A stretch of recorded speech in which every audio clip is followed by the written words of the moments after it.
Give me an idea if we work together as a team, the IHCs, talking about the 10 various departments that we can sell in. What do you think we can sell in 2025? I think that we'll be able to do a couple of $1 million. And I say that because we have a benefit at this store of we're running the pilot program for the appliance longevity.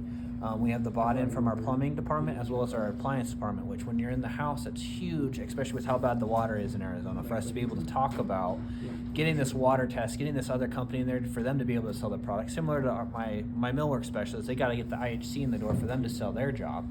We just got to get these different professionals in there to be able to do that water test and show how bad that water is. But on the flip side of it, getting this stuff in there, it's gonna benefit the appliances. So this is SF. Is it SF? It's called SF&I. It's SF&I, yes, sir. So you got SF&I providers, but along with your IHCs, and both of us collectively, because of the various departments, are trying to get into the customer's home. Mm-hmm. Yep. And with that, we're gonna be able to increase the longevity of appliances, increase the water spots on fridges, on floors, on windows. So as you're cleaning your stuff, it's going to make your windows look that much better. It's going to be able to keep that glass on your door clean.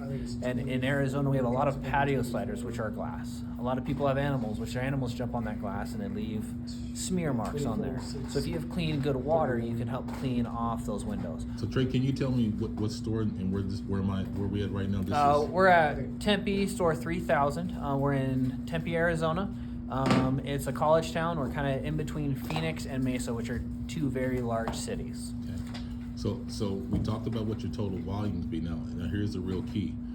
We would like to go through an exercise, and we're just going to ask you some questions. We're not going to do it now, but basically, in order for us to get you $1 million, $2 million in sales, you have to guarantee us, basically, not guarantee us, we have to set a target and a goal together that we're going to generate X amount of leads. Mm-hmm. And just to give you an idea, to generate $1 million of sales, we're going to need about 12 to 13 leads per week. In order for us to do 2 million, we're going to need anywhere from 20 to 30 leads per week through your stores. Mm-hmm. How many people go through your stores, or how many transactions are we do about 500 to 700 a week. I mean, how many people come through your stores on the average, or how many transactions per week for your total store? It's about anywhere from 500 to 700, just depending on the season. So in the winter, we're going to be a little bit higher. We have some snowbirds that come in the winter. In the summer, we slow back down. Also, it depends on the college and the school session. Okay. So what we have to do is tie in with the 10 departments, so many leads, and if we can do that, then we should be able to hit your number. And you're comfortable that we should be able to generate between 20 and 30 leads per week on an average? Give me what you think. So right now, my pipeline goal on a week average is about anywhere from 24 to about 30. We're one of the smaller volume stores here, but my millwork specialists up until recently have been doing very good at capturing IHC leads. They have a goal of getting 1 a day each, so that should be about 10 a week in IHC. IHC is something that I've been really trying to push here, along with flooring measures.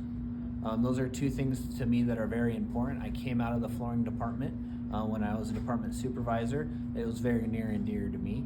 And flooring has such a unique relationship to millworks, because for every flooring job, you have to have baseboard. Okay. So you need to be very familiar with the millwork. So my flooring specialists go over to millworks as well, and they capture some IHCs occasionally. So based on your SF&I and all of it, you think 20 to 30 leads is a doable deal across the 10 departments? Yep, it very much is. Okay, and then here's another key. We need to meet every 2 weeks, and we're going to run every one of those leads, and then we'll say, hey, this many leads generated sales, but then we'll bring the other leads back, and now you can coach to that. Is that something that's fair? I meet with Jason 1 to 2 times a week. We have great communication. He texts and calls me when he needs something from me, and I do the same with him. So I don't think there's any issue with us meeting 2 times every 2 weeks to sit down to talk about leads in general. Okay. I don't think there's anything wrong with that. Thank you, sir.